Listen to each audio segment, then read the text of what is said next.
avisa aos navegantes. Chegou a hora de cruzarmos o país visitando os museus. Ciência, história, moda, gastronomia, tecnologia, talento e imaginação. Apurem os sentidos. Guiar você por essas rotas fascinantes do conhecimento é a minha missão.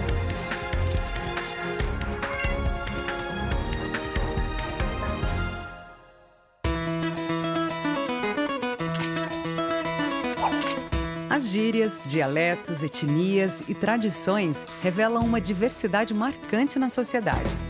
E são essas diferenças que tornam cada canto de um país único.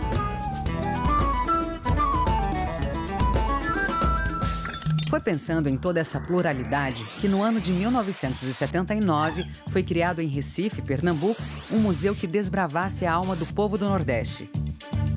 Um espaço que nasceu da necessidade de estudar o homem comum. Nordeste. Este cantão de mares cristalinos, comida das boas e povo sorridente. Um misto de alegria e companheirismo. O homem do Nordeste. Quanta coisa para contar sobre ele.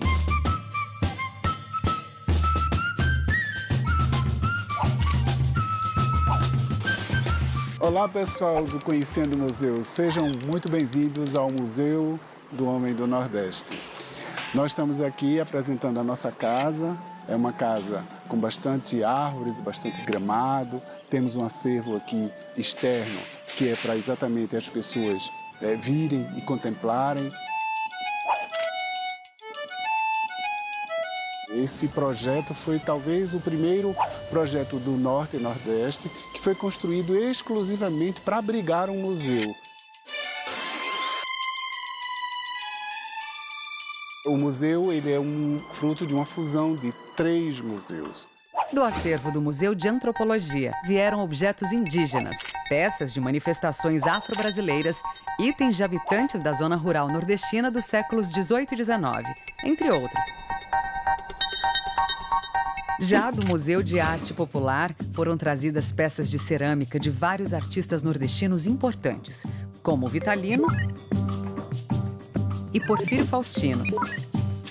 Brinquedos em madeira, além de uma coleção de ex-votos. Do acervo do Museu do Açúcar, pode-se destacar a coleção de louças brasonadas, além de várias outras peças que documentam a história do açúcar dos pontos de vista social, agrícola e tecnológico. Então, em 1979, com essa fusão desses 3 acervos herdados, foi criado, então, o Museu do Homem do Nordeste.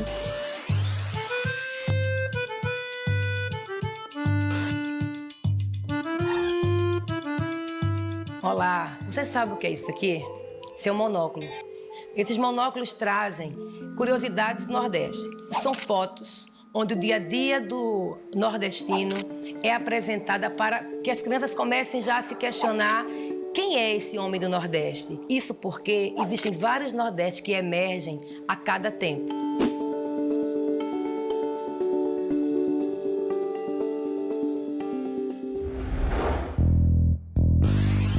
E a pergunta é, quem é o homem do Nordeste? O nosso museu é um museu que duvida. Ele pergunta muito mais do que responde. Por exemplo, nós não sabemos responder essa pergunta. Quem é o homem do Nordeste? Este homem existe como uma realidade concreta ou é apenas um conceito? A certeza que o museu tem é que o Nordeste é para nós um ponto cardeal, como é para todo mundo. Esse mapa aqui, ele tem uma proposta. Normalmente, até hoje, no imaginário nacional, as pessoas imaginam, muito equivocadamente, que o Nordeste exporta entregadores de pizza para a região Sudeste.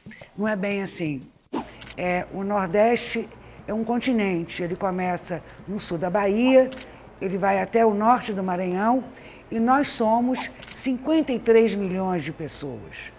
Portanto, o Nordeste exporta calçados, ele exporta óleos minerais, ele exporta soja. São nordestes que mostram situações de prosperidade, de afinidade com o terceiro milênio.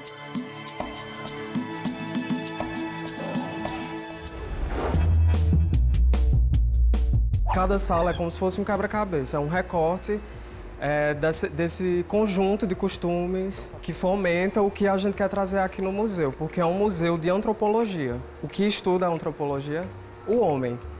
Seja o modo que ele come, o que ele dorme, o que ele veste, o que ele escuta, enfim, é o conjunto desses costumes que fomenta o ser, né?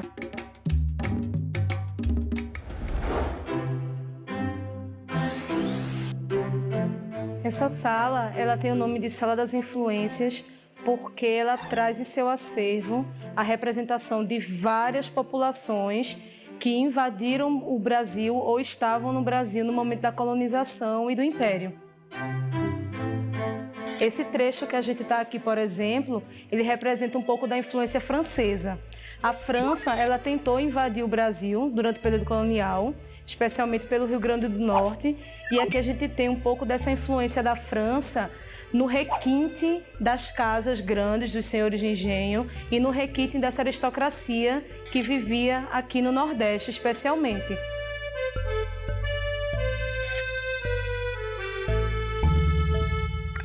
Então, a gente tem aqui também outras coisas, por exemplo, como a influência africana, né? A gente sabe que a população africana ela foi escravizada durante o período colonial, especialmente da África subsaariana. Então, a gente tem aqui no museu uma representação a partir de elementos culturais. E ao longo do museu, essa seção ela vai ser ampliada, né? Ela está aqui só como introdutória. Uma outra coisa que a gente tem aqui na Sala das Influências é a influência indígena, né? A rede está incorporada no cotidiano do nordestino até o momento atual. O museu também faz uma menção à influência holandesa. Porque no caso específico de Recife, a Holanda ela invadiu a cidade no século XVII e ficou aqui até a primeira metade do século XVII. E uma forma que a gente tem aqui no museu de demarcar essa influência é essa tapeçaria. Ela é uma réplica de uma tapeçaria que é conhecida como tapeçaria Gobelin.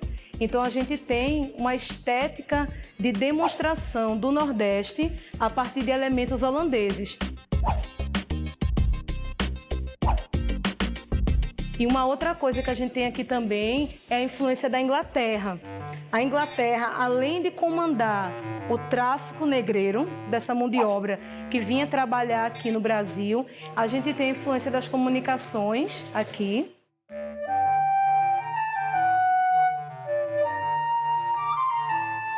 E na questão da urbanização das cidades. Então são lampiões, candeeiros, são postes de iluminação pública que foram utilizados no século XIX. Então essa estética e essa forma de compor a urbanização das cidades aqui em Recife é uma influência inglesa. E finalmente a gente fala aqui um pouco sobre o cinema. Por que a gente fala sobre o cinema? Para destacar um pouco do processo da globalização. E aqui a gente fala um pouco sobre esse intercâmbio cultural que acontece entre os vários grupos sociais, entre os vários povos, entre as várias nações, sobre diversos vieses.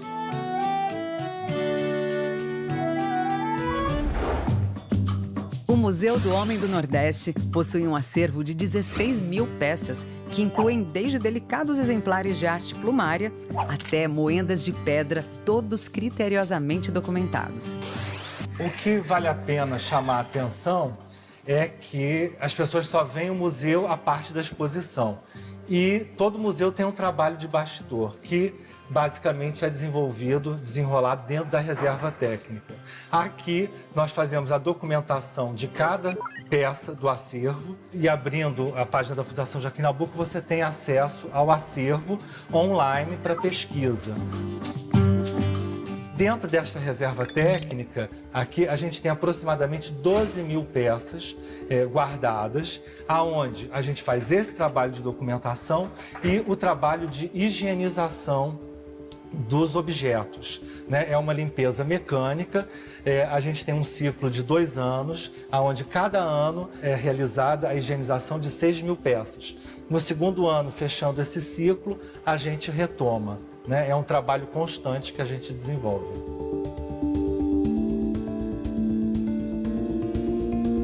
Assim como o ser humano, que tem um tempo de vida útil, os objetos também têm um tempo de vida útil. E no museu a gente prolonga essa vida dos objetos. Então, por isso que a gente faz essa higienização cíclica, né? Porque a limpeza, né, confere um maior número de anos de vida daquela peça. E quando ela realmente precisa de uma intervenção maior, a gente faz a restauração, que aí é a garantia da gente ter aquela peça na plenitude. Né?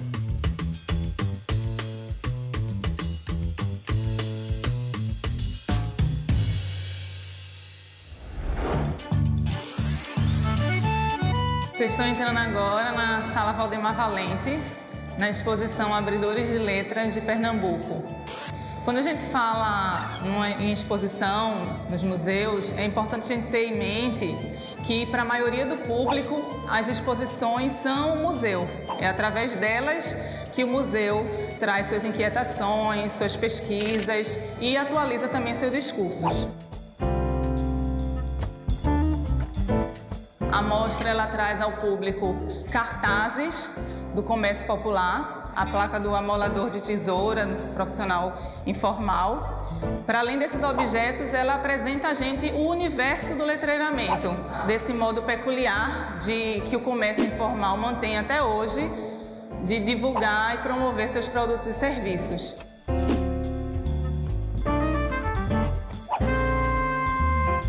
Além disso, ela apresenta para a gente também o universo do profissional letrista, que, apesar de ser um profissional também informal, mantém até hoje sua tradição e sobrevive à própria gráfica rápida, às novas tecnologias e às possibilidades de se imprimir cartazes. No próximo bloco, vamos dar continuidade aos aspectos históricos e culturais que nos fazem refletir sobre um passado não muito distante. Conheceremos mais sobre o Homem do Nordeste daqui a pouco.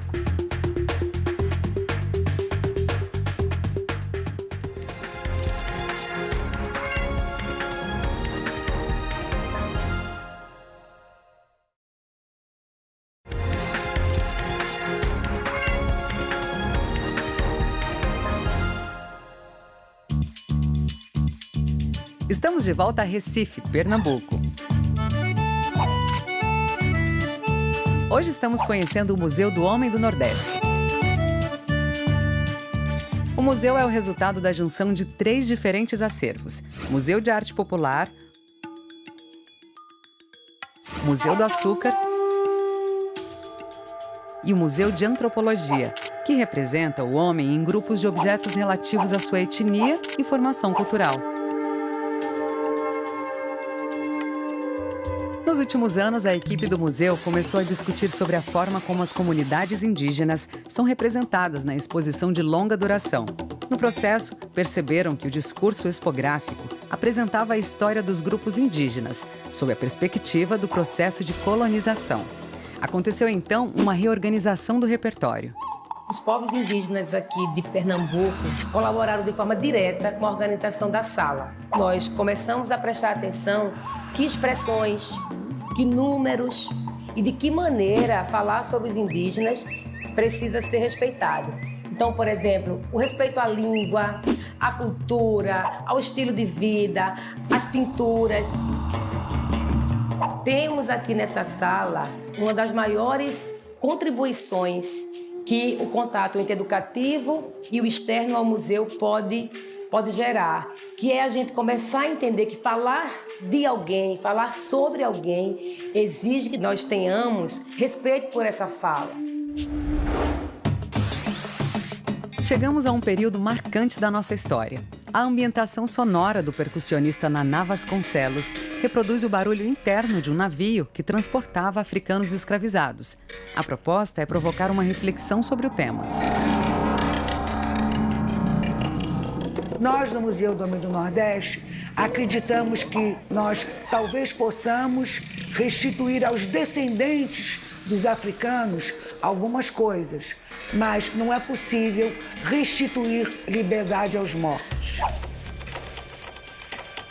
Isso aqui era um viramundo, um instrumento de suplício. E isso aqui, um açucareiro de ouro cravejado de safiras e rubis. Nós consideramos que, na verdade, o verdadeiro suplício era esse aqui. Porque só o excesso de riqueza permitiria comprar um objeto tão supérfluo como um açucareiro de ouro cravejado de rubis. Mas só havia esse excesso de riqueza porque havia isso, a servidão. Os objetos são invólucros de fenômenos sociais e de biografias. A classificação não é mecânica, ela é um esforço de interpretação, é um instrumento de compreensão da realidade social.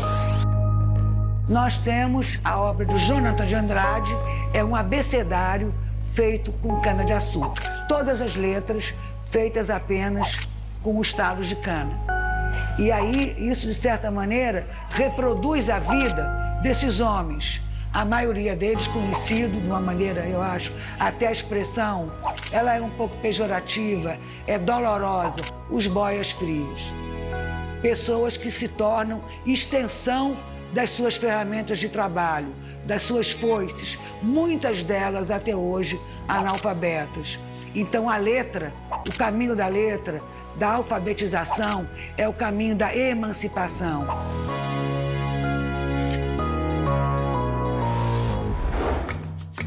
Aqui, objetos da época da civilização açucareira remontam à história de quando o Brasil, principalmente o Nordeste, produzia o açúcar bruto e seus derivados com base na servidão. Um grande problema, né, para os museus brasileiros, em especial para o Museu do Homem do Nordeste, é também como tratar esse assunto da escravidão, né? Então aqui a gente tem o tronco utilizado para o castigo desses escravos. Bem em frente a gente coloca elementos que falam sobre a resistência.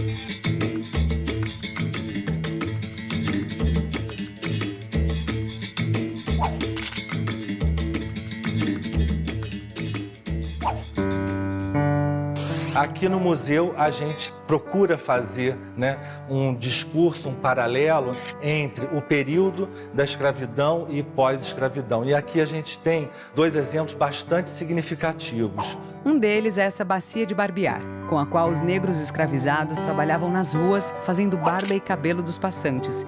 O dinheiro arrecadado ficava com o senhor de escravo.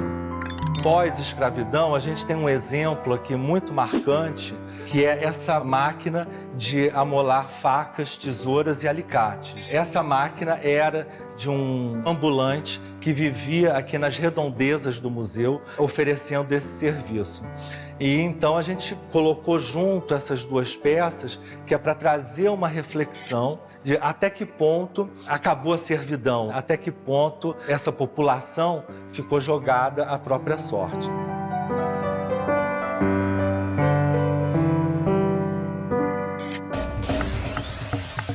Existe um ensaio muito conhecido do Walter Benjamin, que se chama A Obra de Arte na época da sua reprodutibilidade técnica.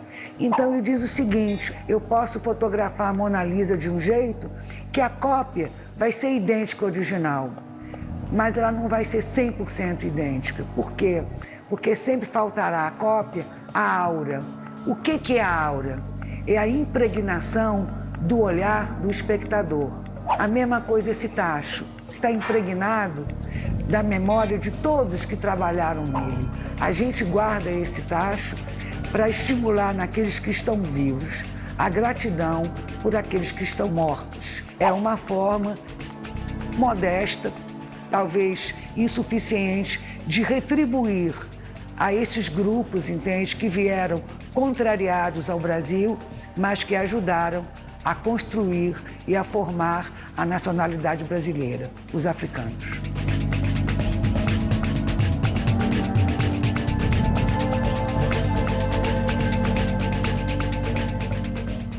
Eu sou pernambucano com muito orgulho e sou muito bairrista, então eu gosto do que é nosso e tento passar isso para nossas crianças, né? A gente gosta muito da nossa cultura e preservar um pouco da nossa história para não ficar no esquecimento.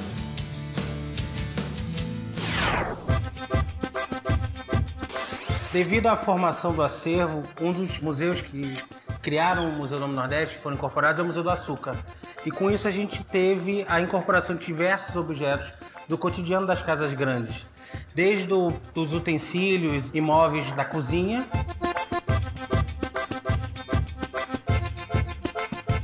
um baú utilizado para a guarda dos enxovais das noivas, louças, pratarias que eram utilizadas nas refeições.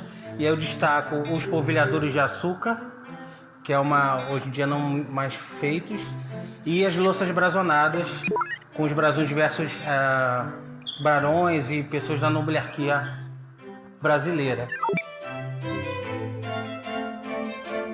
E se a gente for pensar a religião predominante na Casa Grande dos Senhores de Engenho, era a religião católica.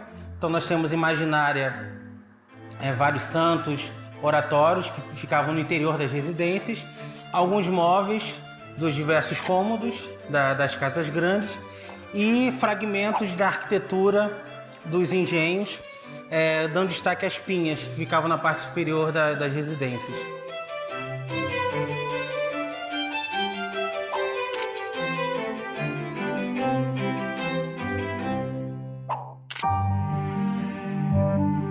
A exposição reserva um lugar para expor a vida e obra do patrono do museu, Joaquim Nabuco, político e escritor abolicionista.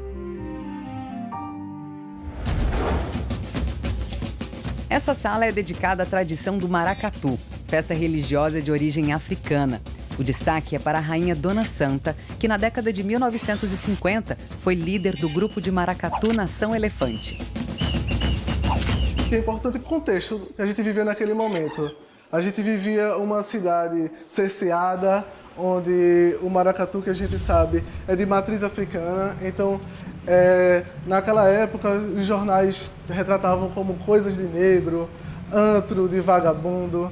E Dona Santa consegue driblar essa perseguição no seu trato com a elite da cidade. Aqui a gente encontra as calungas do maracatu, Nação Elefante, Dona Leopoldina e Dom João.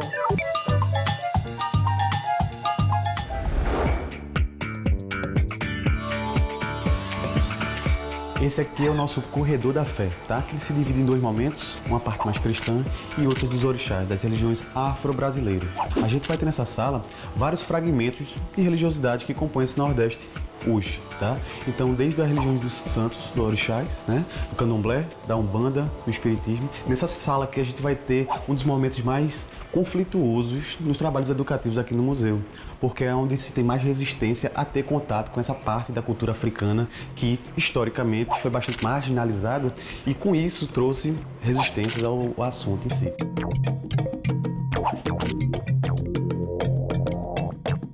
Mais para frente a gente vai ter essa parte da religiosidade católica, do catolicismo popular, como se costuma dizer.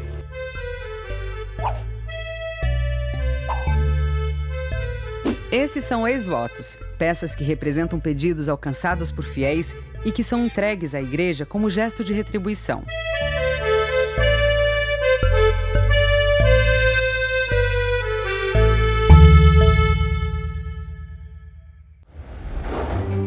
A visita ao museu termina na Sala do Homem do Sertão.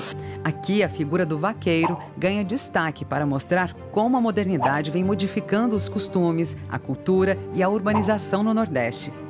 Como os novos tempos estão chegando?